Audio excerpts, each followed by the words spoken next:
Alors bonsoir, merci à toutes et à tous de vous être déplacés pour la conférence de Dominique Bourque. C'est avec cette conférence qu'on clôt le cycle 2014 Salon double de conférences sur la littérature contemporaine à Ottawa.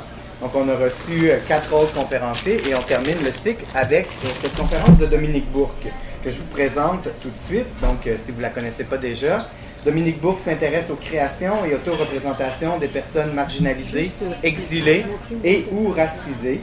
Il est spécialiste de l'œuvre de fiction de Monique Wittig. Je ne sais jamais comment prononcer ça. Wittig. Wittig, bon. Ça va avoir l'air un peu moins fou sur l'enregistrement. Donc, elle est spécialiste de l'œuvre de fiction de Monique Wittig. Elle a publié « Écrire l'interdit », la subversion formelle dans l'œuvre de Monique Wittig à l'Harmattan en 2006. Elle a aussi co-dirigé 3 ouvrages, donc « De l'assignation à l'éclatement, continuité et rupture dans les représentations des femmes » avec Caroline Désy et Francine Descaries, publié dans les cahiers de l'IREF dans la collection Agora en 2013. Elle a aussi co-dirigé « Femmes et exil, formes et figures » avec Nelly Ogikian aux presses de l'Université Laval en 2010. Et « Ces pays qui m'habitent, expression d'artistes canadiens d'origine arabe » avec Aïda Kaouk au Musée canadien des civilisations en 2003. Et elle enseigne depuis 2003 à l'Institut d'études des femmes et au département de français de l'Université d'Ottawa. Sa communication d'aujourd'hui s'intitule « Le marquage qui tue, enquête en hétéronie ». Donc, je vous remercie beaucoup d'avoir accepté notre invitation et je vous cède la parole. Merci beaucoup. Merci d'être là ou à l'écoute. Merci particulièrement à Pierre-Luc Landry. Alors, j'avais préparé un PowerPoint. C'est la première fois que je viens au Salon double, donc je ne savais pas trop comment me préparer, mais c'est pas très grave. Après la présentation, on reviendra sur les termes qui sont peut-être un petit peu plus exigeants, novateurs que je propose. Donc, je reviendrai avec une définition, ce que j'avais mis en PowerPoint. Alors c'est une occasion que j'apprécie, là, qui m'est donnée de vous faire découvrir une œuvre fascinante à plus d'un titre, œuvre qui circule et que je vous invite à ouvrir à la première page des photos pour avoir un coup d'œil sur cette première page, ces 2 photos qui sont associées en début d'œuvre. Alors il s'agit de l'Enchilada, de l'auteur de polar d'origine québécoise, Daniel Charret, et de la photographe plasticienne française Christine Aubry.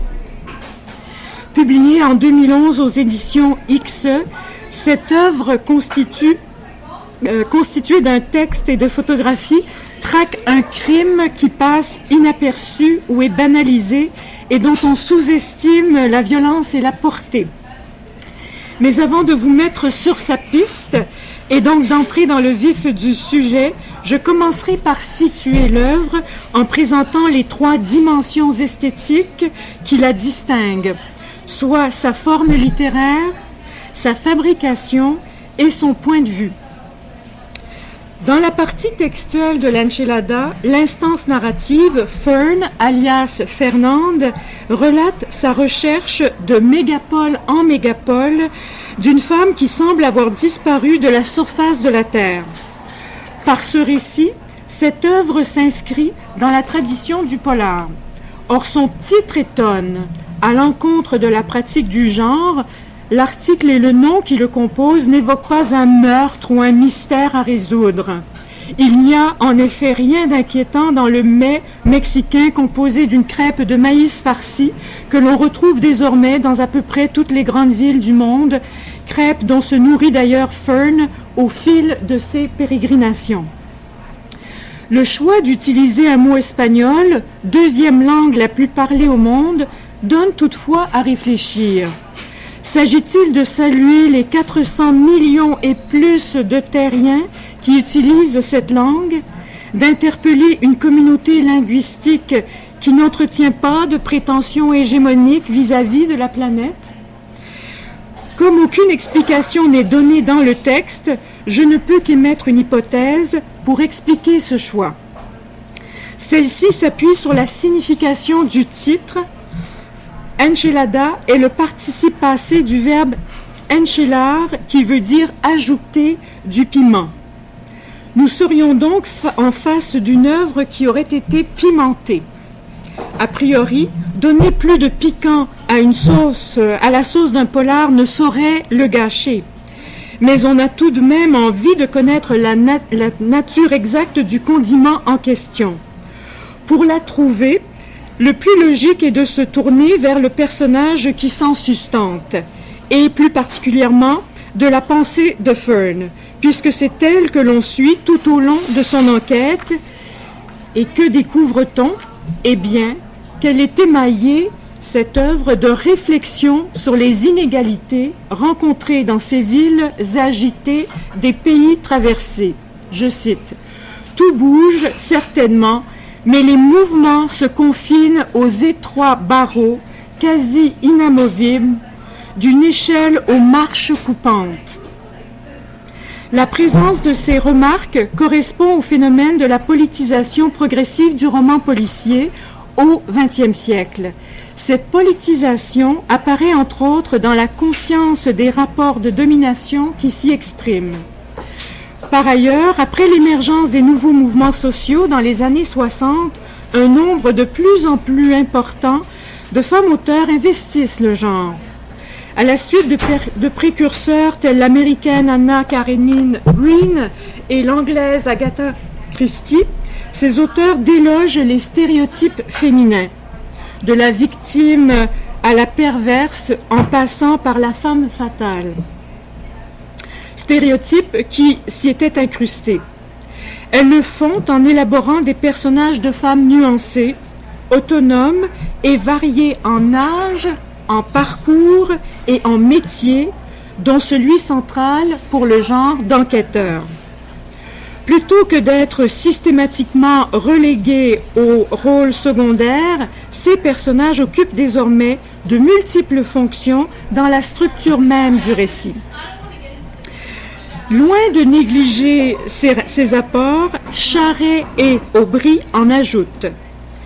La première poursuit ce travail de sape des rapports sociaux de sexe dans la littérature policière en illustrant, comme nous le verrons plus loin, la violence d'une pratique sociale qui paraît inoffensive. Quant à la deuxième, elle s'attaque au code représentationnel occidental qui montre toujours les personnes en fonction de leur sexe, comme si celui-ci était déterminant, disait quoi que ce soit sur elle, sur ce qu'elle pense. Parallèlement à l'accentuation d'une conscience des rapports de domination dans le roman policier, s'est également produit, dans la deuxième partie du siècle dernier, sa littérarisation. L'enchilada s'inscrit également dans cette mouvance, entre autres par ses références intertextuelles. Je n'en nommerai qu'une. Le nom du personnage de la femme disparue, soit Camille d'Octobre, est ainsi un emprunt au roman Camille en octobre de Mireille Best, publié chez Gallimard en 1988. Ce qui singularise toutefois l'enchilada, c'est l'amplitude de sa préoccupation artistique qui s'étend à sa dimension visuelle. L'œuvre a été conçue avec des photos en noir et blanc argentique, médium qui met bien en relief le caractère très concret des créations artistiques. Puis, elle a été présentée ensuite, elle a été présentée en galerie d'art avec un tirage des négatifs sur grand format et une bande sonore présentant des extraits de texte. Elle a ensuite pris la forme d'une œuvre en feuilles libres à partir d'une numérisation des photos. Réunies dans un coffret, on pouvait aisément sortir ces feuilles pour les regarder de près. Dans sa version finale, elle appartient à la catégorie des beaux livres par la qualité de sa facture et du papier utilisé. On vient de le voir, l'enchilada reconduit, en les exacerbant, les préoccupations politiques et artistiques qui caractérisent les derniers romans, les derniers développements du polar. En ce sens, il serait plus juste de parler d'un Paul-art avec un T. Paul-art. afin de bien signaler la place qu'il accorde tant à la matérialité de l'œuvre qu'à celle du monde traversé par des lignes de tension et de conflit. J'en viens au deuxième trait qui signale l'originalité de cette œuvre, et c'est sa fabrication. L'enchilada, on l'a vu, n'est pas le fruit du travail d'une seule personne, mais de deux. Pas le résultat d'une collaboration entre deux auteurs ou deux artistes visuels, mais entre deux créatrices. Une maniant les mots, l'autre les images. Faire dialoguer ces deux univers, Nancy Vickers ici présente le sait, pour l'avoir expérimenté dans Eterna, ça n'est pas aussi simple qu'il n'y paraît. Le lectorat, lui, doit éviter de céder à la tentation de voir le volet textuel comme le commentaire du volet visuel et vice-versa. Dans une entrevue qu'Aubray et Charette ont accordée à la téléweb féministe Télé Debout en 2011, chacune explique la démarche qui a guidé sa contribution à l'enchilada. Pour Charest, il s'agissait de mettre en scène la disparition d'une femme dont on ne sait pas si elle a abouti dans un asile psychiatrique, en prison, si elle s'est suicidée ou si elle a été assassinée. Pour Aubry, le défi était de représenter l'humain non pas en tant qu'être sexué, mais en tant qu'humain. Autrement dit, de passer outre à l'injonction du « soit on est des hommes, soit on est des femmes ». Si l'on saisit bien le projet de chacune, on n'a plus de mal à voir comment ils peuvent se rejoindre, ces projets. Et pourtant, la rencontre a lieu. Voyons un exemple. Sur les 160 pages que compte l'œuvre, 99 sont consacrées au volet textuel et 39 au volet visuel. Après le titre, en page de garde, le premier contact se fait avec deux photos, d'un côté et de l'autre de la reliure, chacune occupant le centre d'une page, d'une bordure à l'autre, si bien qu'elles se confondent dans le pli central. De part et d'autre de ce pli, deux masses oblongues ayant l'exacte texture de la paume d'une main prennent une forme ovale. Sur la page de gauche, à gauche de la masse, une demi-jambe droite dans un jeans et son pied chaussé d'un soulier de marche apparaît de trois quarts face dans ce qui ressemble à un stationnement intérieur vide.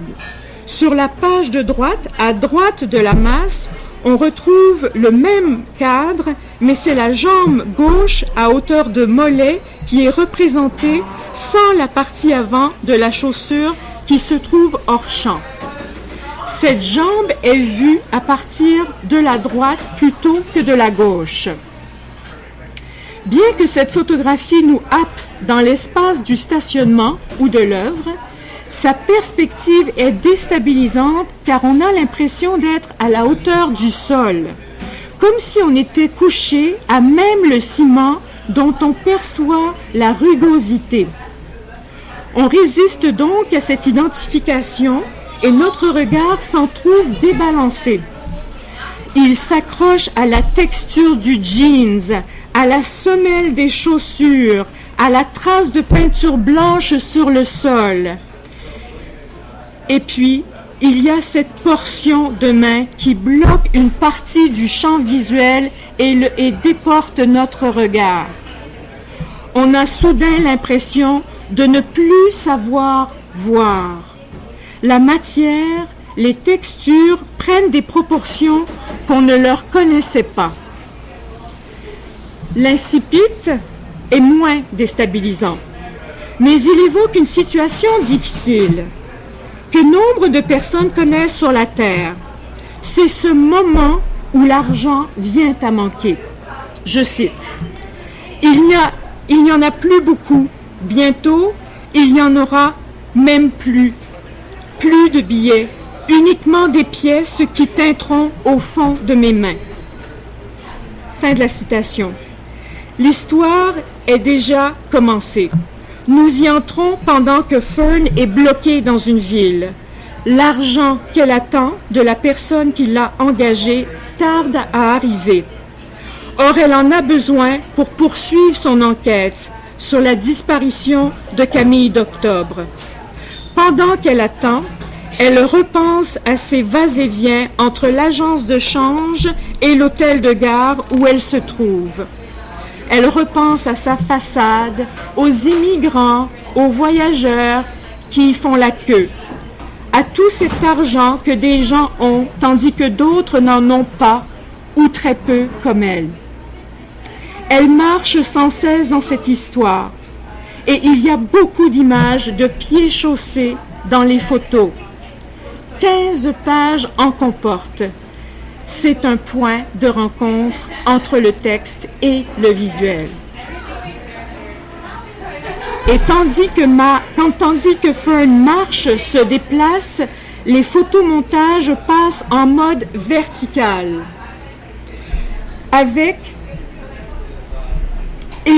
Passent en mode vertical, se rétrécissent et se complexifient. Ici, une main posée sur une table avec au-dessus une fenêtre donnant sur une ville. Là, un bout de rue et un pan de manteau avec au-dessus un train sous un ciel gris ou une moitié de visage faisant penser à un clown. Parfois, on n'arrive pas à saisir ce qui est montré. Systématiquement, est à la jonction des photos ce creux de la paume entre le pouce et l'index qui rappelle qu'il y a une caméra et quelqu'un qui l'active. Certains photomontages reparaissent plusieurs fois, mais le cadre extérieur qui les entoure n'est jamais le même. Dans d'autres, les photos ont été interverties ou permutées. Sur certaines pages, les photomontages apparaissent par deux, sur d'autres, seuls. Ces modulations forcent l'attention.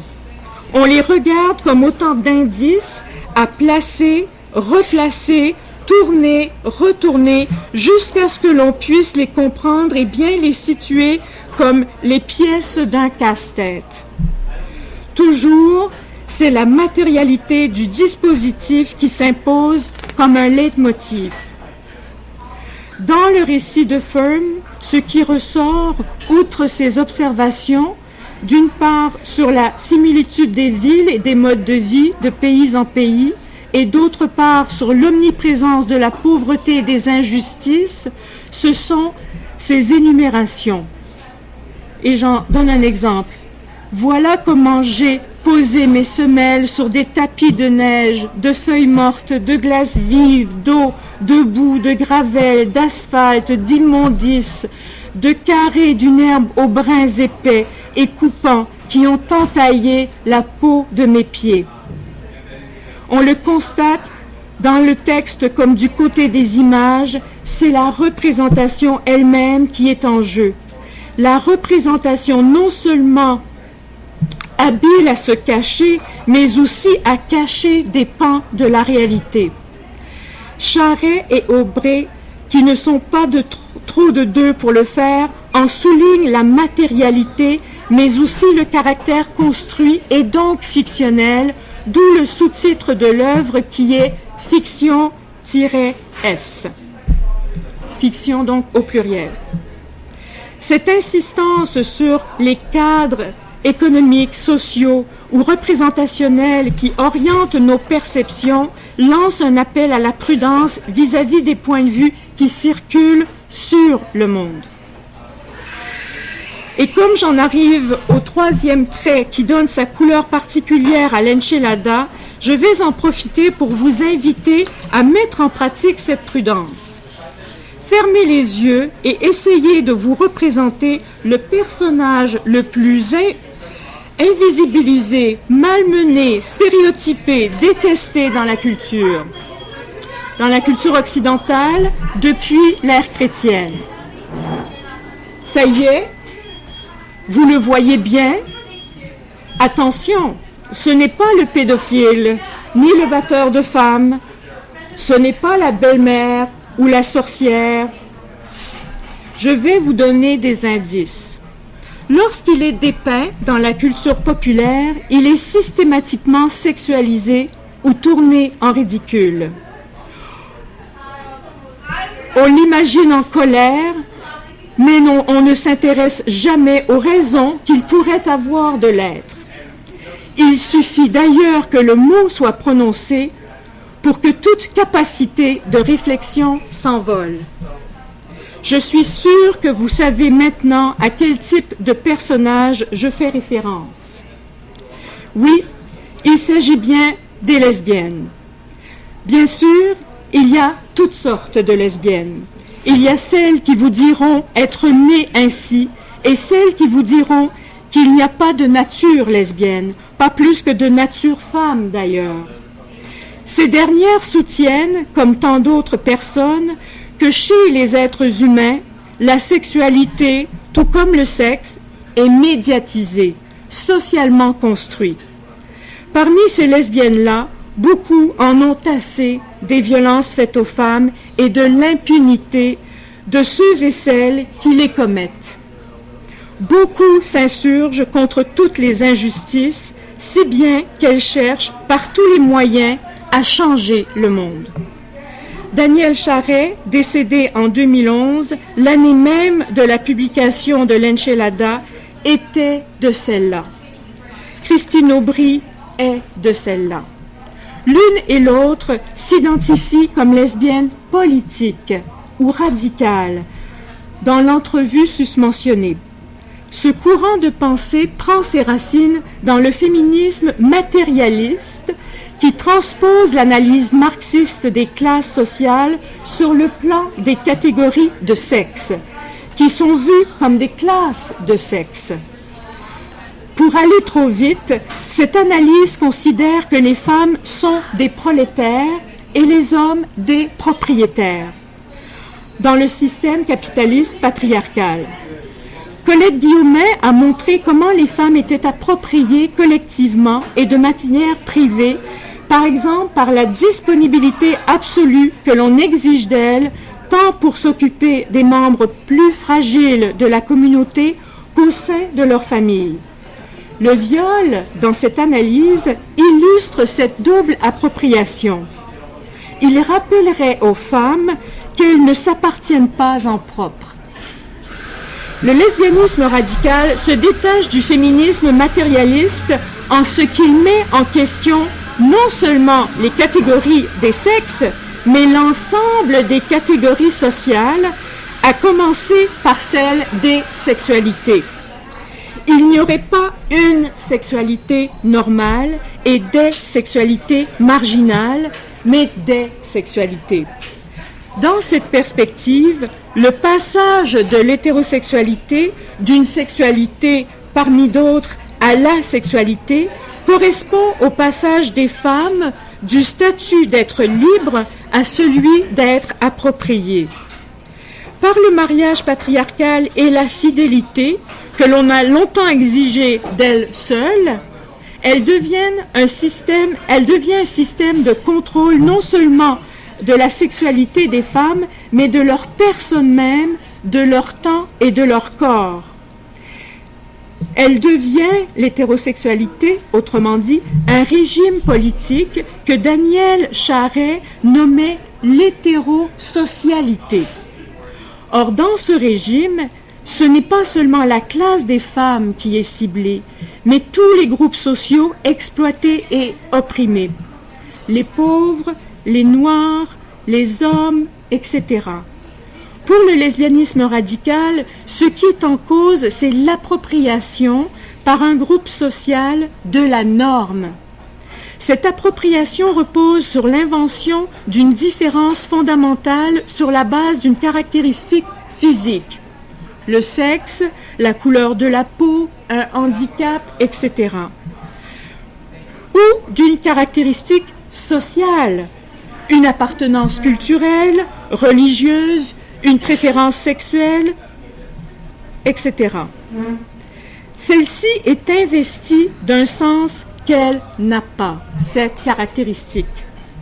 Le lesbianisme radical postule la complexité et l'indivisibilité des êtres, base commune de tous les individus, dans la mesure où l'individualité est ce qu'il y a de commun aux êtres, quel que soit leur âge, leur sexe, la couleur de leur peau, leur fonction sociale, leur éducation, leur provenance, leur passé, ainsi que le formule Michel Onfray.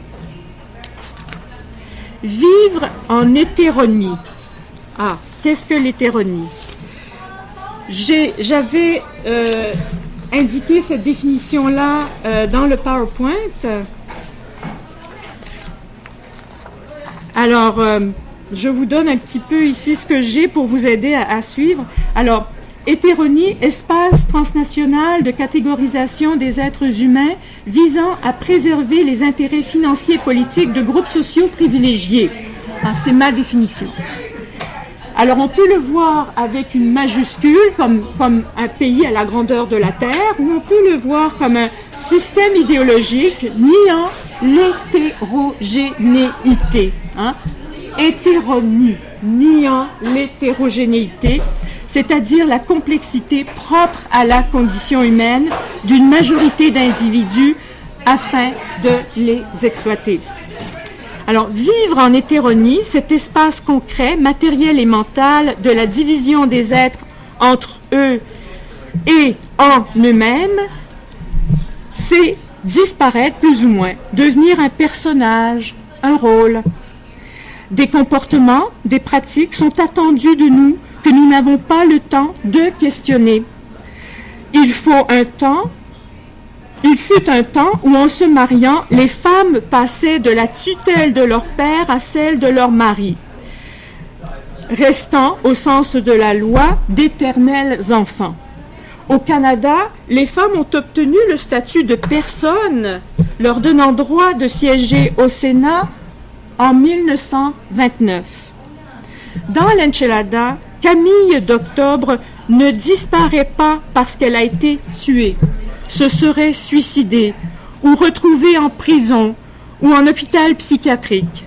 Non, elle disparaît banalement en se mariant, c'est-à-dire en perdant son nom de famille. On le sait, on devient une madame après avoir été une demoiselle en épousant un monsieur. Être madame a historiquement signifié être la femme de quelqu'un et n'a changé de sens qu'avec le mouvement de libération des femmes. De manière non symétrique, quand on est monsieur, on l'est toute sa vie, peu importe notre statut civil. En devenant Madame Wings,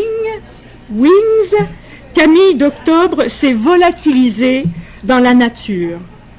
Fern mettra plus de 2 mois à retrouver sa trace. Tandis que le récit de Fern se concentre sur la résolution du mystère de la disparition d'une femme, le dispositif photographique se concentre, lui, sur Fern. Mais comment la représenter? Comment représenter visuellement une lesbienne politique? C'est-à-dire un individu qui ne s'identifie pas comme femme parce qu'il rejette les catégories du système politique qui décrète qu'il y a des femmes et des hommes, qui polarise les individus pour instaurer une hiérarchie entre eux. La question revient donc à comment représente-t-on un être humain sans le sexualiser, le réduire à une dimension, quelle qu'elle soit? Autrement dit, comment représente-t-on un individu en dehors des identités qu'on nous présente comme incontournables? Être une femme se résume à avoir l'air d'une femme. Il faut montrer les signes, les marques associées à la féminité. Ces signes varient dans le temps et les culures. Dans la Chine impérialiste, c'était avoir de petits pieds, de très petits pieds, aussi petits que de jolis boutons de lotus. Qu'à cela ne tienne, on les bandait, on mutilait ceux des petites filles. Cela leur donnait ensuite une élégante démarche d'hirondelles en équilibre précaire. Cela leur donnait non accessoirement, cela les assignait non accessoirement aussi à demeure. L'avantage des chaussures à talons très hauts en vogue à l'heure actuelle, c'est qu'on peut les enlever. Parallèlement, on a marqué au fer rouge les initiales de propriétaires sur la peau de leurs esclaves pour qu'ils puissent leur être ramenés s'ils se sauvaient. On a fait porter des étoiles jaunes aux Juifs pour les ségréguer et les déshumaniser. Et je pourrais continuer la liste des marquages. Il faut que je vous dise ce qu'est un marquage. Alors, le marquage est une opération de particularisation de certains groupes sociaux à partir d'une caractéristique physiologique.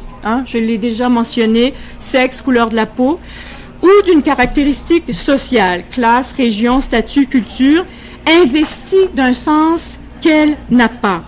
Le marquage permet de reconnaître sans se tromper l'autre censé être différent, mais surtout de le contrôler. Alors, la marque annule. La désignation réduit l'individu à son sexe, à la couleur de sa peau, son statut, et justifie son traitement différent. En vérité, sa déshumanisation, son appropriation. Par le marquage, les diviseurs traitent des individus en dividus. Je répète. Par le marquage, les diviseurs traitent les individus en dividus dont la fonction serait d'être à leur service. C'est un vocabulaire emprunté à Michel Cosse dans un ouvrage qui s'appelle « Contre le sexage ». À partir de leur perspective propre, Charest et Aubray mettent en scène un individu qui pense, cherche, s'insurge, bouge, mange. Pour le faire, elles doivent se situer dans un autre univers conceptuel que l'on pourrait appeler la marronnie, en hommage aux marrons, ces esclaves qui fuyaient leur condition d'esclaves. L'individu qu'elle représente se dissocie des pratiques sociales courantes et paye son temps libre par sa pauvreté. Une seule personne se souciait de ce qui était advenu de Camille d'Octobre. Cette personne, Lydie Lee, a commis un hold-up pour pouvoir engager Fern et la retrouver. On ne saura pas quelle relation les unit. L'histoire, on l'a vu, n'en est pas une d'amour, encore moins de sexe. Oui, il est possible de voir le lesbianisme en dehors de ces deux dimensions auxquelles il est confiné. L'histoire, il est confiné, histoire de le récupérer. Il est possible de le voir comme un point de vue original sur le monde, une source de réflexion politique et artistique. Merci.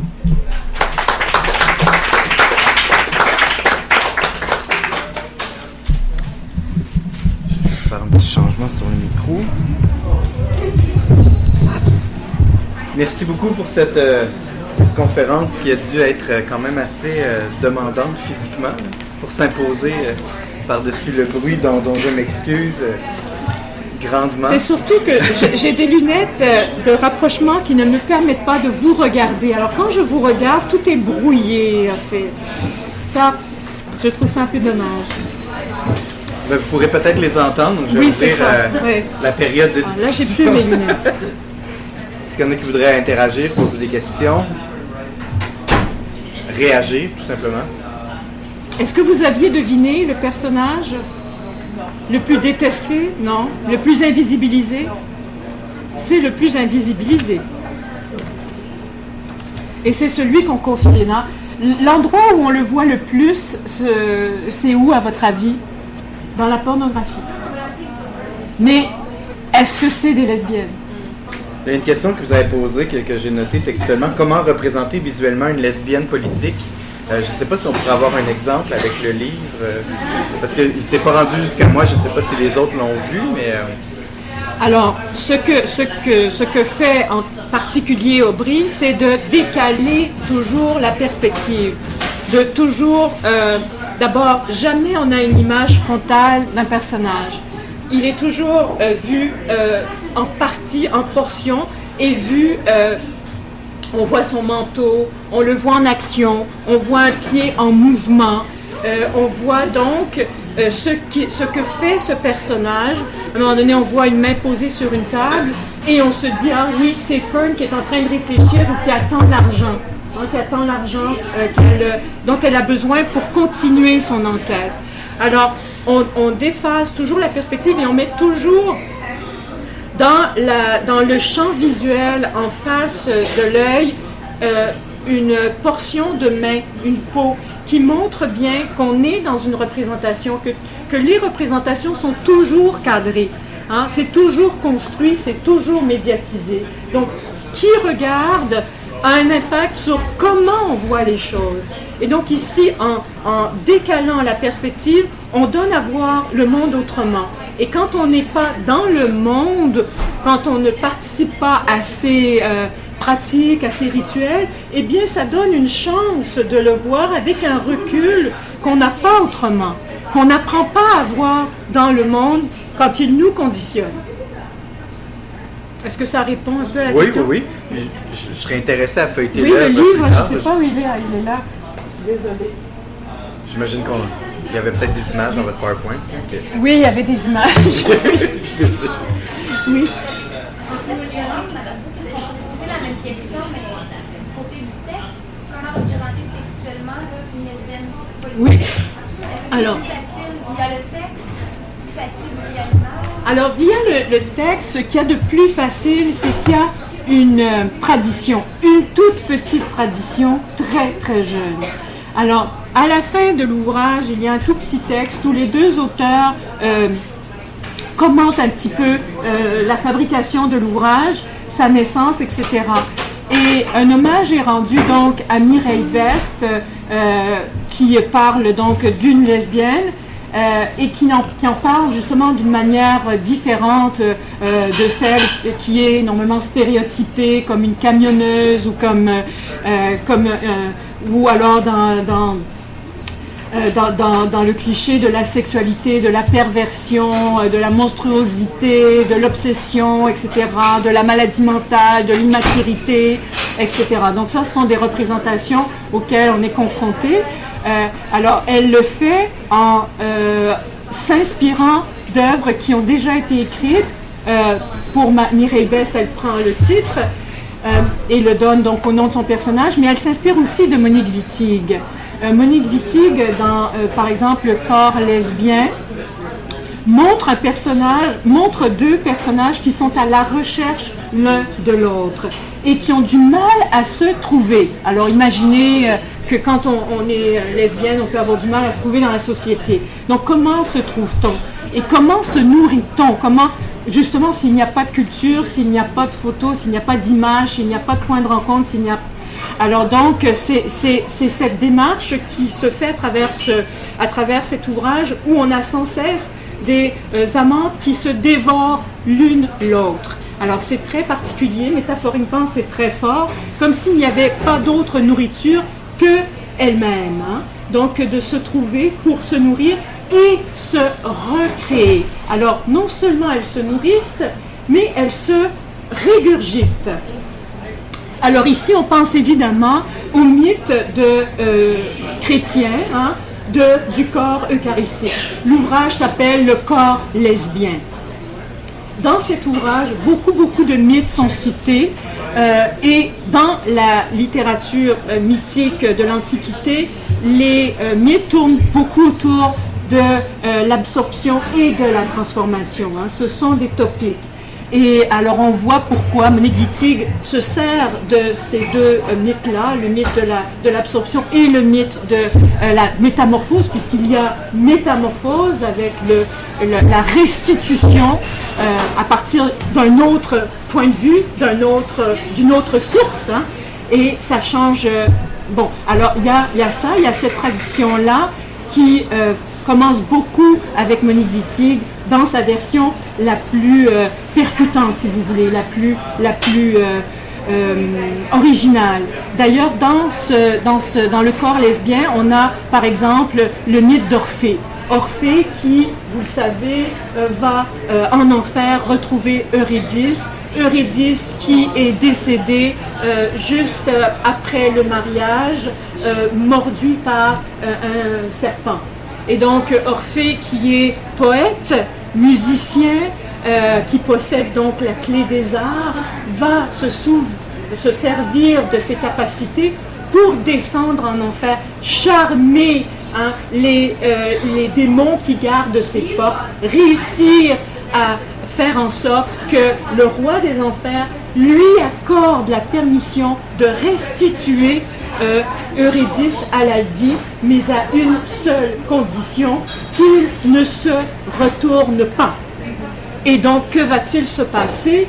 Eh bien, Orphée, trop impatient, va se retourner trop rapidement et Eurydice va retourner en enfer.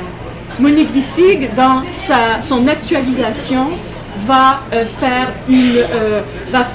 un Orphée, une Orphée qui ne se retournera pas. Alors, vous voyez comment on peut transformer des mythes tout en montrant tout en participant à une autre vision du monde. Alors, pour ce qui est de la culture photographique, il y a aussi peu de choses. Hein. Il y a les trucs à l'eau de rose, là, David Hamilton, je ne sais pas si ça vous dit quelque chose, ça existait dans mon temps. Des images un petit peu avec de la brume, du rose, c'est éthéré, c'est léger, c'est tendre, c'est doux, etc. Alors donc vous aviez un petit peu cette tradition-là.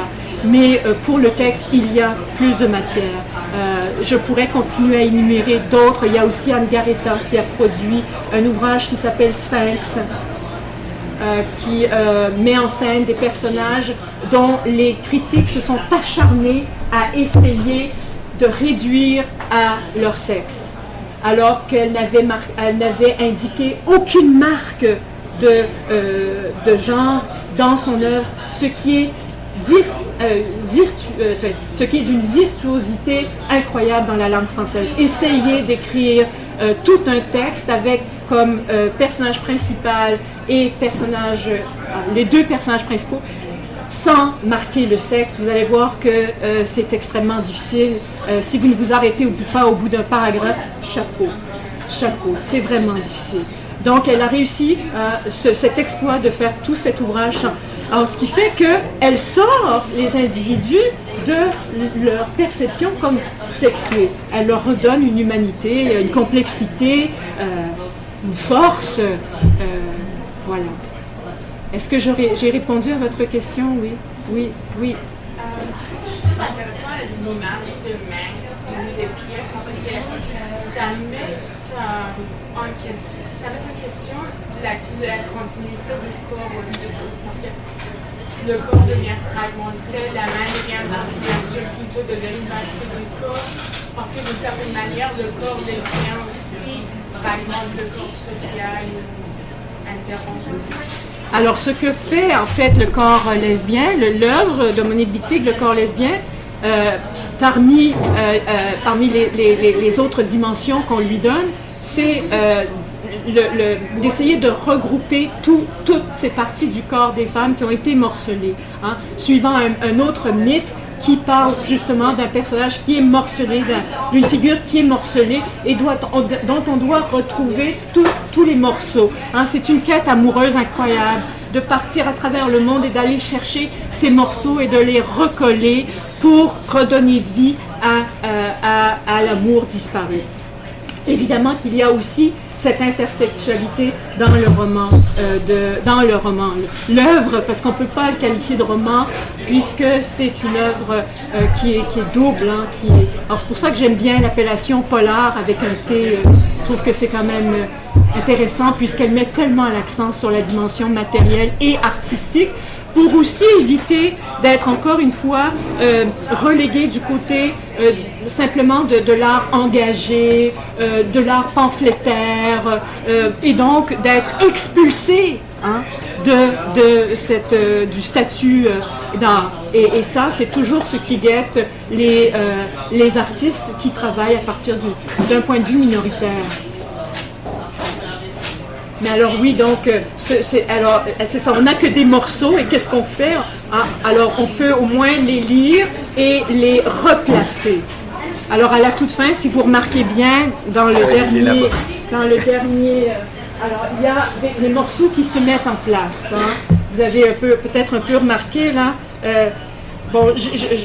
Alors, vous voyez, on voit que les morceaux ici qui étaient épars, qui étaient distribués à travers le texte, se replacent et donnent un sens, donnent une unification, une possibilité de se retrouver.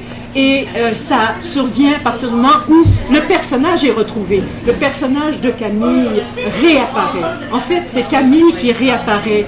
Hein.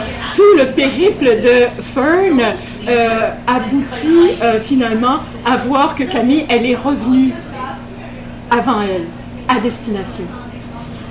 Donc Camille est revenue d'elle-même, ce qui est encore plus fort, si vous voulez, que d'être trouvée par quelqu'un d'autre. J'ai une question pour vous qui concerne l'édition de ce livre-là, parce que du point de vue du contenu, je pense que vous aviez assez bien montré tout le caractère, je vais dire osé, mais c'est pas le bon terme, audacieux, voilà, de l'entreprise. Mais du point de vue éditorial, c'est tout aussi audacieux, parce qu'un livre comme ça coûte plus cher à faire et se vend moins, probablement. J'en ai apporté, hein. C'est ça ma question, en fait, c'est une collection, il y a d'autres œuvres. Alors, la collection XE est une collection qui a vu le jour en 2011, et c'est la première œuvre parue dans cette collection-là.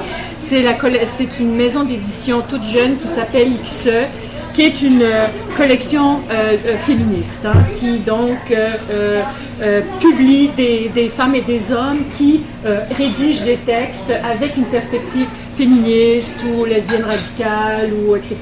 Donc, elle considère que c'est important que ce point de vue existe, soit visible, soit accessible, fasse partie du débat social, hein, parce qu'autrement, on ne le voit pas, on ne l'entend pas. Et donc, c'est très courageux de la part d'Auristelle Bonis, qui travaillait précédemment aux éditions L'Harmattan, qui s'occupait de la collection La Bibliothèque féministe, et qui a décidé de fonder cette maison d'édition après avoir beaucoup travaillé pour L'Harmattan et avoir acquis énormément d'expérience. Ces livres sont très, très bien faits. Magnifique. Et c'est une traductrice, vous allez probablement voir régulièrement de ses traductions.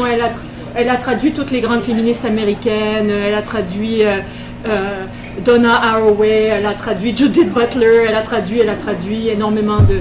Donc c'est quelqu'un qui connaît, qui sait ce qu'elle fait. Je veux savoir si vous êtes intéressé aussi par le québécois un peu... Alors, Danielle Charret est québécoise d'origine et elle a publié beaucoup de romans policiers. C'est-à-dire, elle a publié 4 romans policiers aux éditions. Elle a été le premier auteur québécois à être publié par la Maison Masque, qui est une maison d'édition qui publie des polars. Alors, elle insistait beaucoup sur le premier, puisqu'elle était vraiment le premier auteur et non seulement la première femme. Vous voyez, alors la langue française nous amène à ce genre d'incongruité, et qui montre bien que finalement c'est une position qui est secondarisée, la position des femmes. Alors on pourrait voir même que la marque du genre, ce qu'elle fait, c'est qu'elle montre les femmes comme des êtres sexués et non comme des êtres humains. Tandis que le neutre, lui, a la possibilité de représenter l'ensemble de l'humanité. Les femmes ne peuvent que se représenter elles-mêmes, que représenter les femmes. Alors, il y a là, dans la langue française, un problème. C'est pour ça que moi, j'essaye de parler du démarquage de la langue aussi. Non seulement du démarquage des comportements, mais c'est ce que j'étudie. J'étudie le démarquage à la fois au niveau des œuvres visuelles, cinématographiques, etc., mais dans la langue aussi, ce que je considère important. À court terme, la visibilisation des femmes dans la langue a été importante, mais à long terme, à mon avis, elle est très dangereuse. Parce qu'elle perpétue cette polarisation des sexes. Et avec la différence, il y a systématiquement la hiérarchisation et la justification d'un traitement différent. Alors, c'est troublant comme constat. On est un petit peu déçu de ne pas avoir une solution magique. Ce serait merveilleux d'avoir une solution magique. Mais je ne suis pas... Ouais, c'est ça. Et, idéalement, moi j'ai un nom neutre d'une certaine manière. Et je pense que ça a joué. Je pense que ça a joué dans ma perception du monde parce que, enfant, quand on m'appelait à l'école, on faisait des rangs. Quand j'étais enfant, on appelait les garçons d'un côté, les filles de l'autre. On était bien ordonnés avant d'entrer dans l'école. Et moi, on m'appelait systématiquement quand on appelait les garçons. Donc, je me retrouvais dans la rangée des garçons. Et mine de rien, seulement ça nous donne un recul, une autre façon de voir le monde. On est déporté du monde. Et c'est intéressant. Je pense qu'il y a quelque chose de très artificiel à polariser les individus en fonction d'un critère. Que ce soit un critère morphologique, que ce soit un critère... Je pense que ça ne dit rien sur qui on est, ça ne dit rien de notre personnalité, ça ne dit rien... Bonjour, professeur Beau. Je voudrais vous demander, par rapport à ma compréhension du lesbianisme radical, comment représente une lesbienne radicale de couleur?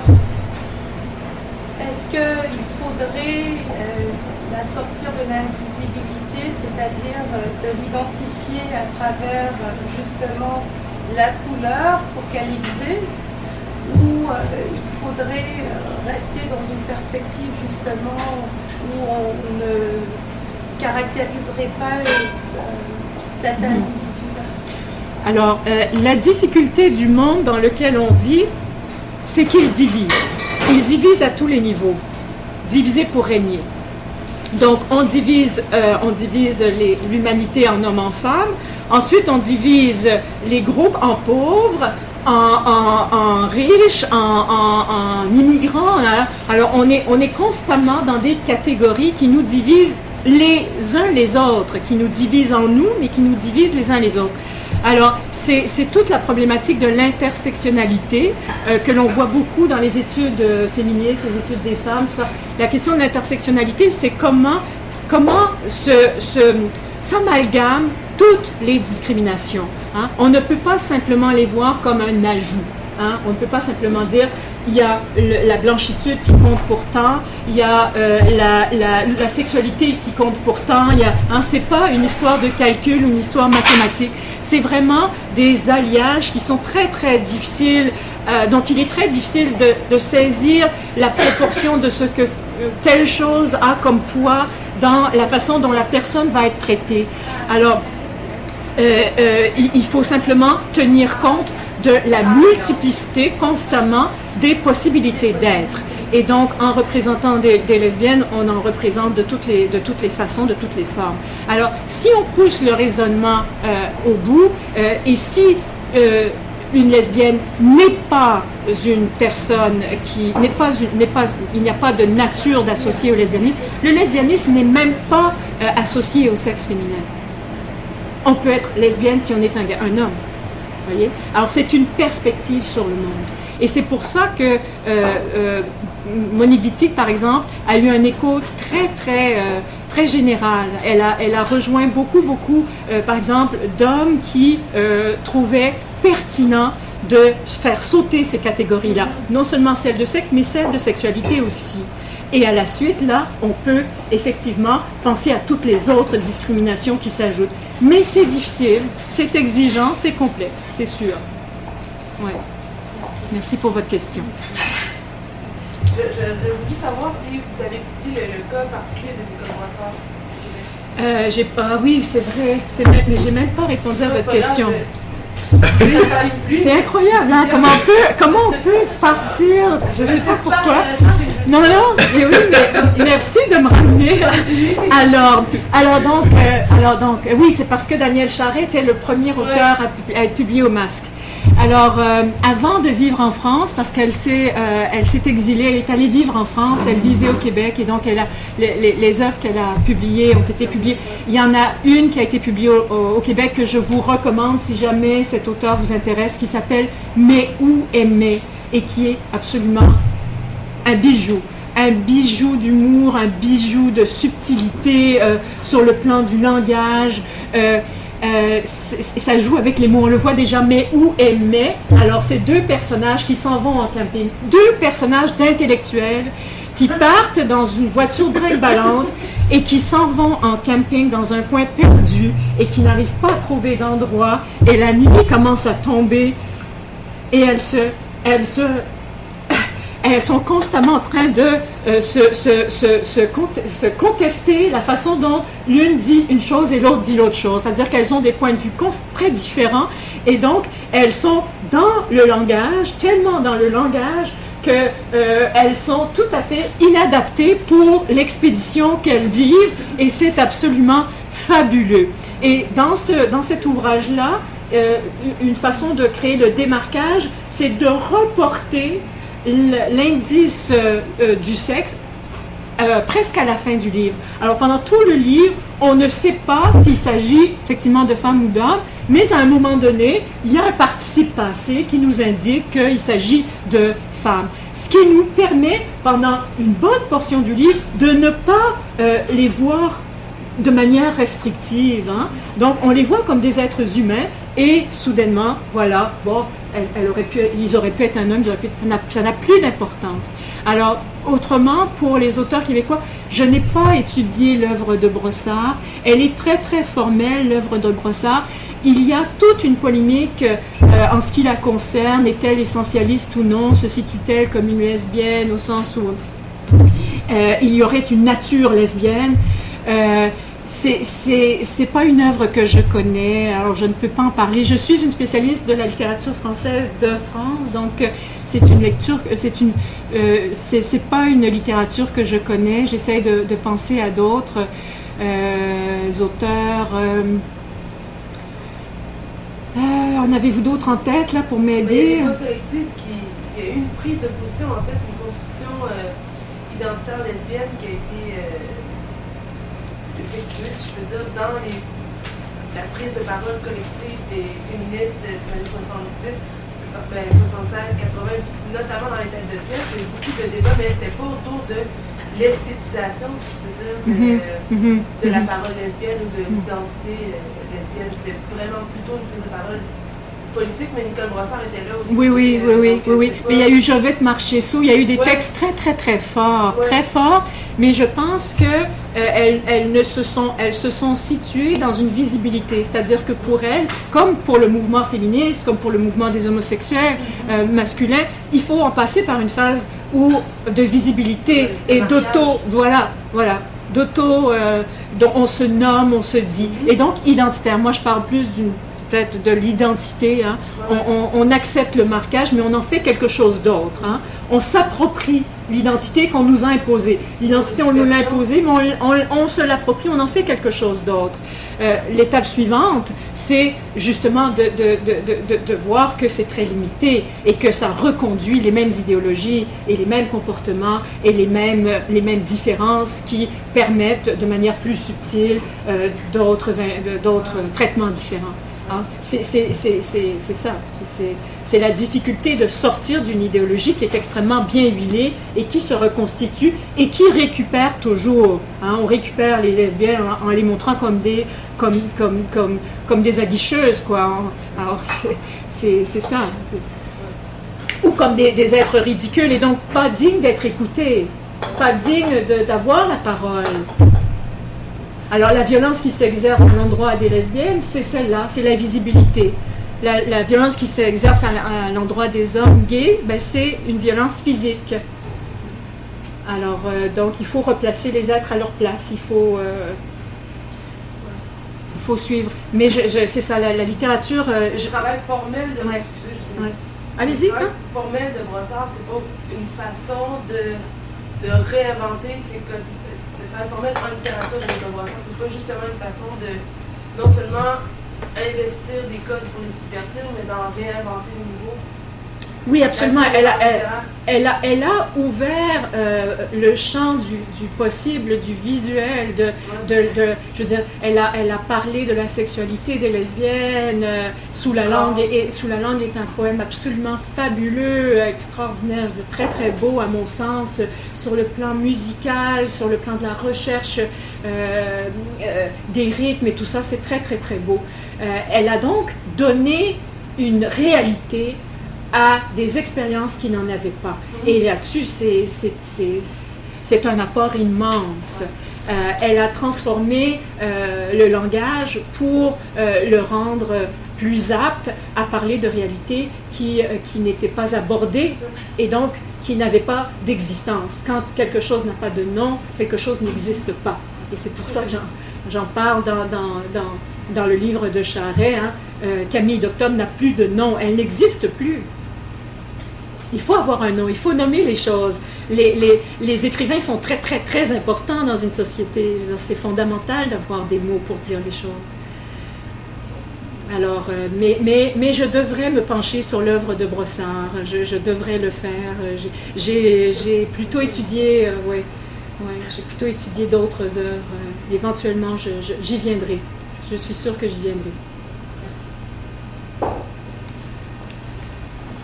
Je voulais rebondir en fait sur le démarquage de la langue que vous avez évoqué. Je demandais par exemple au niveau des marquages linguistiques, les rectifications orthographiques de l'Office de langue française. Donc quand on a commencé à féminiser les termes des emplois, je me demandais est-ce que c'est un recul ou une avancée dans le sens parce qu'on a féminisé certains termes, en même temps on les a marqués. Donc comment est-ce que vous... Mais personnellement, moi je pense que c'est un recul. Mais non, je ne peux pas dire ça. Je dois dire que c'est une étape. Je dois dire que c'est là où la société est rendue. C'est là une reconnaissance. De toute évidence, c'est une reconnaissance. Et moi, je m'inquiète du futur. Moi, je m'inquiète de la reconduction, de la polarisation des sexes dans la langue, qui ne fait que reconduire la disparité des deux, qui ne fait que dire il y a des hommes et il y a des femmes, et oublier qu'il y a en fait des êtres humains. Moi, c'est ça qui m'inquiète. Parce que de la même manière tant qu'il y a eu des ségrégations, pour moi c'est comme une ségrégation. Hein. On a longtemps eu des lieux pour les Blancs, des lieux pour les Noirs. Les lieux pour les Noirs, c'était pas les plus beaux lieux, c'était les pires lieux. Hein. Ils étaient en arrière de l'autobus, ils avaient des autobus probablement aussi parfois brinque-ballant, des mauvaises écoles. C'est ça la ségrégation. Et donc, dès que l'on utilise une marque pour particulariser, on enlève de l'humanité à un groupe social. Et c'est ce que je constate, moi, c'est que dans la langue, ça limite. On peut pas prétendre à parler en tant qu'être humain au complet, quand on est féminisé. Et ce qui fait que, par exemple, Nathalie Sarraute a essayé de contrer ça dans son œuvre en généralisant le « elle » pluriel. Vous voyez, il y a toutes sortes de stratégies qui peuvent exister. Alors, elle a essayé d'injecter une dose massive de « elle » pluriel, pronom qu'on utilise très rarement dans la langue, pour justement essayer de faire bouger la perception qu'on peut avoir des femmes, ouvrir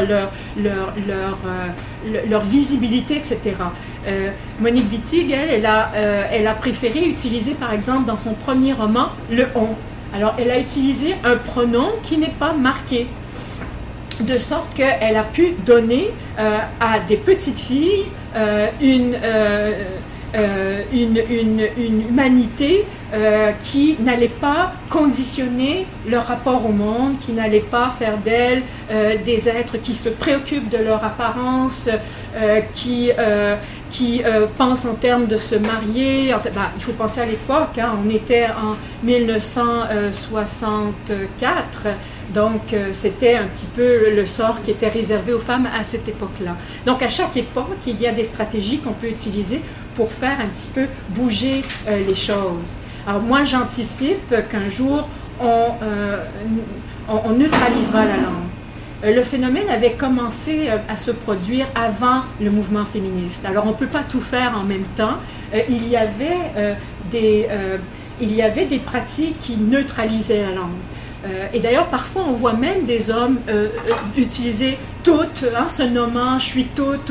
Il semble qu'il y ait un brouillage qui s'opère et peut-être qu'il pourrait se produire dans les deux sens, si bien qu'on aurait moins l'impression, les femmes, d'être invisibilisées dans la langue. On aurait la possibilité de s'y retrouver si tout le monde utilisait les mêmes pronoms. Voyez, si tout le monde utilisait les mêmes, s'il n'y avait pas systématiquement une distinction, comme une espèce d'étoile jaune qu'on a quand on avance dans la langue, quand on est une femme. Il faut toujours préciser qu'on est une femme. Pourquoi? Oui. Mais est-ce que ça irait à ce moment-là même jusque dans l'anthroponie, est-ce que ça irait même jusqu'à la domination des personnes, donc dans leur nom propre?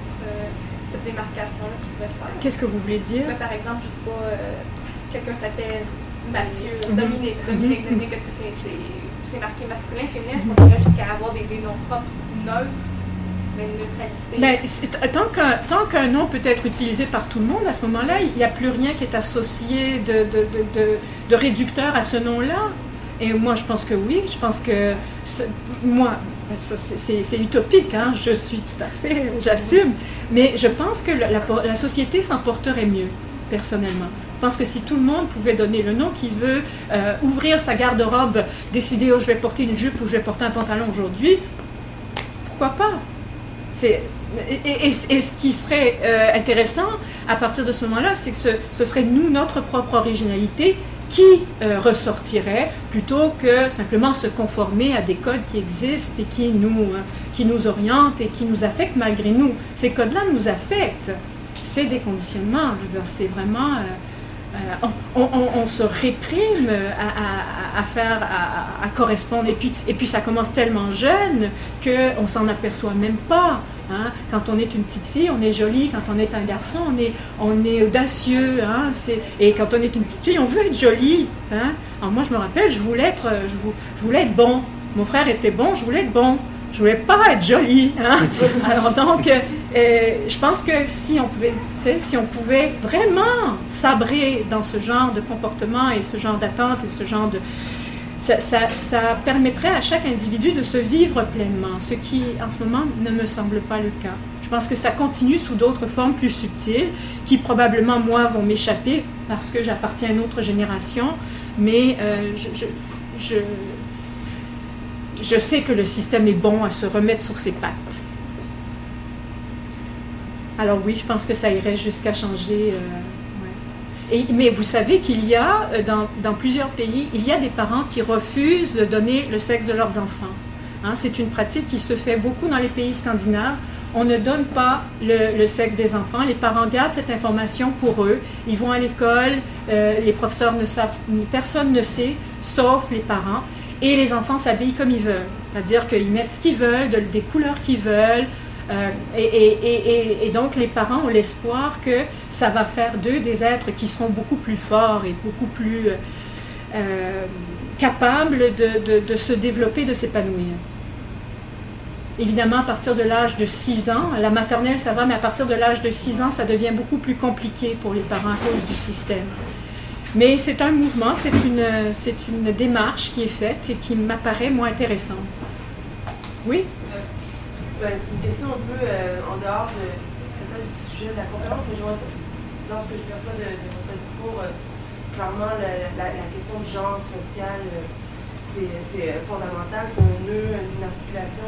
Et je me demande, qu'est-ce que vous répondez, et ça c'est un peu politique en fait comme question, mais qu'est-ce que vous répondez aux critiques matérialistes de la pensée queer qui stipule que sur le terrain des luttes, le aura du paquet, la pensée queer ne permet pas de gérer le champ des luttes au day-to-day, au quotidien, et qu'il y a des, et puis je ne dis pas que je suis pour ou contre, mais qu'il y a des problématiques, des oppressions, des façons de vivre ces oppressions-là qui nécessitent une action plus urgente, plus directe. Moi, je m'inscris personnellement, si on parle de soi, là, moi je m'inscris dans une perspective matérialiste.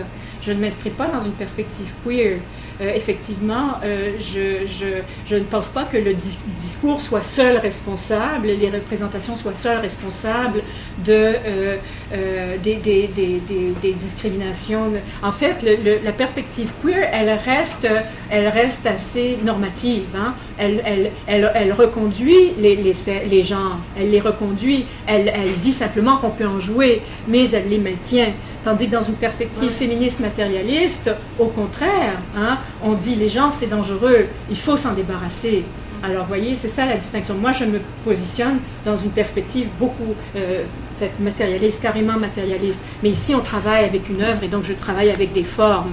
Mais il ne faut pas mélanger les deux dimensions. Pour moi il est entendu que le discours n'est pas l'unique lieu, ni le lieu principal de l'oppression. Peu importe, que ce soit le genre, la race, etc. Absolument pas. Ouais. J'aimerais revenir à la question de la neutralité de la langue. Vous avez mentionné je vais te marcher sur tout à l'heure. Je me rappelle d'avoir lu une phrase qui me reste en tête. Elle écrivait ou elle avait dit nous ferons basculer la langue par la force de nos images. Je sais qu'elle peignait aussi. Oui, elle sculptait aussi beaucoup. Elle sculptait quelque chose, parce que je pense que c'est très difficile de voir ces œuvres, même sur Internet, on en voit beaucoup, mais... C'est dommage. Elle sculptait, elle faisait des totems. Elle était autochtone, hein? Mais je me demande, dans cette œuvre-ci, est-ce que l'image, c'est pas l'image qui réussit à faire basculer la langue? Parce que j'imagine que sans l'image, le récit ne tient plus. Non, pas du tout. Je pense que les deux sont complémentaires ici. C'est-à-dire que c'est beaucoup plus fort d'y aller avec deux médiums que d'y aller avec un seul. Les deux, justement, soutenant une perspective autre. Tandis que si tu as juste ton petit médium qui avance péniblement ou timidement, ça n'a pas de force. Tandis qu'ici, la force, c'est qu'il y ait les deux, qui s'entrecroisent, qui se recoupent, qui se rencontrent, et donc ne se répètent pas systématiquement ni précisément. Ils s'additionnent, ils s'ajoutent, ils s'amalgament l'un à l'autre. Et donc, je pense que c'est dans ce sens-là qu'on peut parler d'une œuvre forte, parce qu'elle est forte de deux médiums, deux formes de basculement de la façon dont on voit les choses. Dans l'écriture aussi, je veux dire, ce personnage de Fern, il est très atypique. Hein? C'est un personnage qui a un objectif en tête, et c'est de retrouver Camille, et qui est extrêmement sensible à la façon dont le monde se déploie, la façon dont les villes se ressemblent. En fait, ce qu'on entend bien, c'est la mondialisation qui joue en l'encontre des gens pauvres qui mine la richesse du monde plutôt que de faire en sorte que le monde soit un endroit agréable où vivre. C'est l'inverse. L'endroit devient un monde dangereux où vivre. Donc je pense que c'est ça, je pense que les deux sont très forts. Le texte, il est fort aussi de l'intertextualité qu'il apporte, de ces autres textes qu'il porte en lui. Alors je ne dirais pas donc que l'image est ici le seul support de cette vision-là. Non. Je pense un peu au domaine où je m'inscris moi, qui est la philosophie. Je pense qu'en littérature, on a peut-être plus de possibilités de jouer avec ces deux médiums-là, mais est-ce qu'on pourrait investir un espace plus normatif comme celui de la philosophie en jouant peut-être de deux médiums? Je ne sais pas si... Ben là, ça va être à vous d'inventer ça. Ça va être à vous d'inventer ça parce que moi, je peux vous accompagner, mais je ne peux pas. C'est vous qui avez les outils en main. C'est vous qui connaissez cet univers-là et qui pouvez essayer de voir quelles failles on peut investir. Hein? Il va falloir créer des ouvertures et ça va être à vous de voir lesquelles. Et vous avez des philosophes féministes qui vont pouvoir là vous aider. Est-ce qu'en littérature, il y a une résistance avant qu'on puisse utiliser deux médiums à l'intérieur d'un ouvrage comme celui-là? Est-ce que c'est quelque chose qui a été progressif ou non, je peux penser à, je ne sais pas si vous connaissez Claude Cahun. Beaucoup connaissent peut-être Claude Cahun. Claude Cahun travaillait systématiquement avec sa compagne. Elle normalement devrait reconnaître les deux. Hein. Susan Moore et Claude Cahun ont travaillé au même titre ensemble. Et donc, il y a Gertrude Stein et Alice Toklas qui ont travaillé aussi, je veux dire, de manière... C'est à partir du moment où Alice Toklas entre dans la vie de Gertrude Stein que Gertrude Stein devient Gertrude Stein. Alors, elle lui a donné une légitimité qui a été très porteuse. Alors, je pense que là aussi, il faut... je pense que c'est très, très intéressant de pouvoir avoir un dialogue.